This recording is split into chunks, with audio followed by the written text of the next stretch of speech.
ए भैया तार बाबू के बियाह होता हो। का बात करता रही बुढ़ापा में? अरे तार हो बाबू ना होई बाबू। का बाबू बाबू बाबू ए बाबू आओ ना। अरे ई त हमर मजनुआ हो। अरे भाग जो ना त तहरा के मुआ दिहे सोन। ए बाबू बाबू बाबू आओ ना।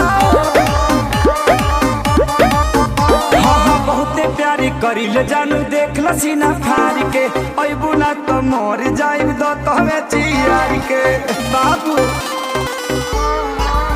ना बहुते प्यारी करिले जानू देख लसीना फार के आवो ना तो मर जाइब दो तहवे चियार के। मेरी शादी में अड़चन लाओ ना। बाबू बाबू अरे का हो? भाई जी थोड़ा धीरे मारिए ना, अभी ताजा ताजा वैक्सीन लिए हैं, बहुत घाव लग रहा है।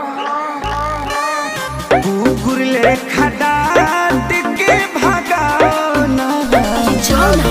ए बाबू बहरिया ना। अरे जाओ ना। ए बाबू बहरिया ना। अरे साफे थुथुर हवा का। अरे जाना। अरे सब मार के मुआ दिहे। अरे काहे नहीं खो समझत। अरे जाना।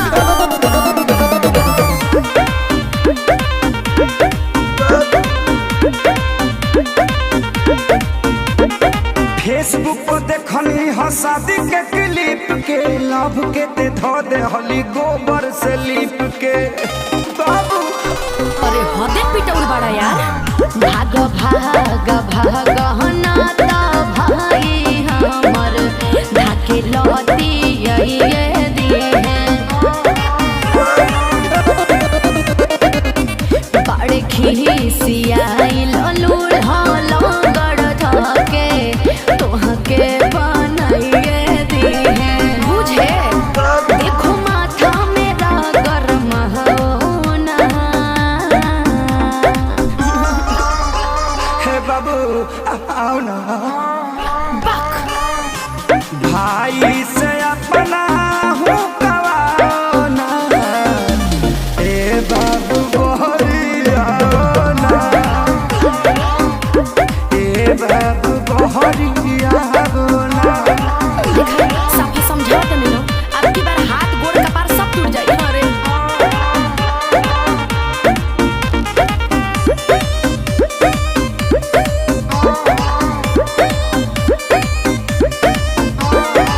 तू हमर काजल हम अजय देवगन हो, बानरिया सा दुल्हा कैसे कहिलू पसन हो। हमरे दूरी बन के मारत रस बाबू। कमी कुछ नहीं खे बस तहनी मनी तोहरा से खरिया बड़े बड़े बेरोजगार ना विवेक सुना दुल्हा नो करिया बड़े। अब समझ में आई रखे सारे विशाल घर जाओ ना। अरे जाओ। आओ ना ए बाबू आओ ना। भाई से अपना हूँ कवाओ ना। जाना। ए बाबू बहरिया ना। ए बाबू बहरिया ना। बाबू बाबू आओ ना। जाओ ना। आओ ना। जाओ ना। आओ ना। अरे मर जाइबे रे मजनुआ। भाग जो। ए पंकज जी गड़िया लेके आई ना।